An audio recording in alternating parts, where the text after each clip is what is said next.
Hey everybody, welcome to another video.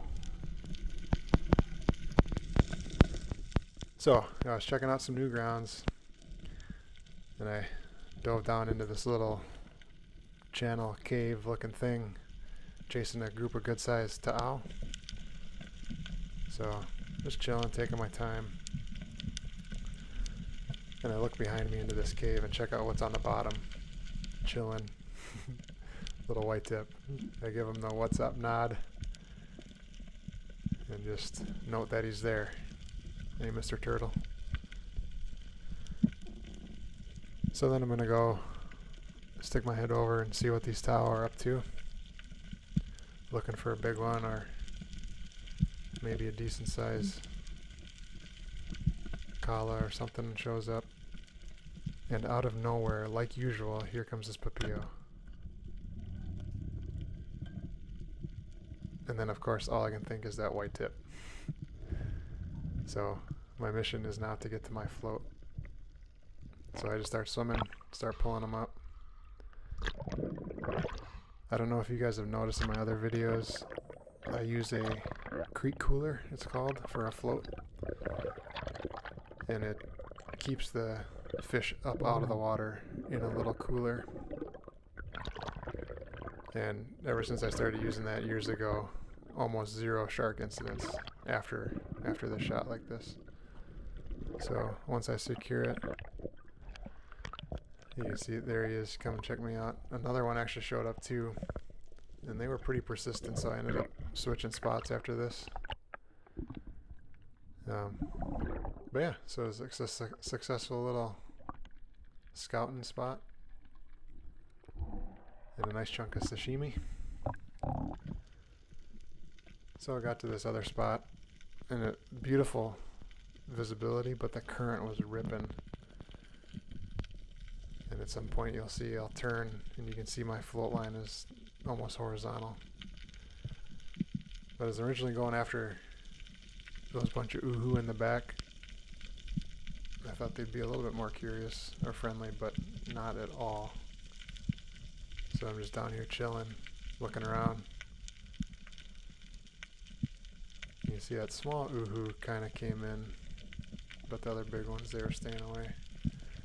And at some point I noticed right here underneath this ledge in front of me there was a small roy. So I knew that that was plan B. And then I guess I determined nothing was out there, so took off a band and lined up and took out this small roy. So I've been taking off that second band to minimize getting the shaft stuck in the reef. I recommend you guys do that too. It's just small things that can help out your dives.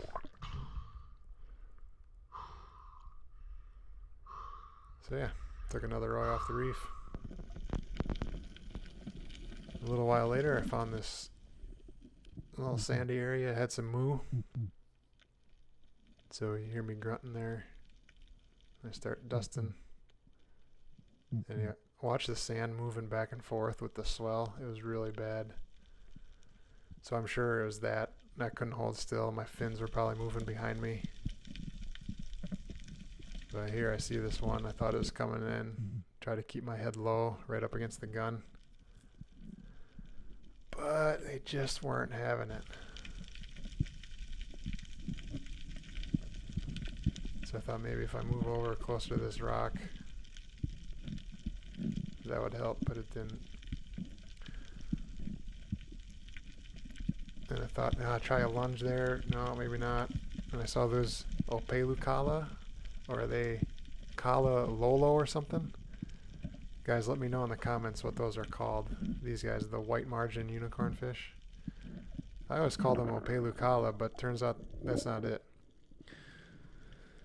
So a little while later, swimming, and I see my first knife jaw here on Oahu. And I watch him for a little bit, and I determine he's pretty territorial, but I don't know when he's going to go into a cave, so I figure time to just dive down and take a shot. So look at this horrible shot. totally unpredictable, and I totally flinched and somehow got lucky and got him in the tail. So dived down, and I had no idea he was this big till I get him secured. Yeah, talk about luck. So for my first knife jaw spotting ever, and then being able to land him, was super stoked.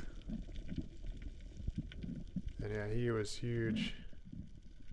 I think he came out at 4 pounds. And I should have put the picture in here. Look at that, barely in the tail.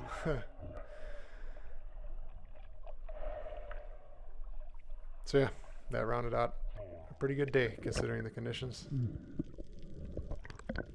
Alright guys, thanks for watching. We'll see you in the next one.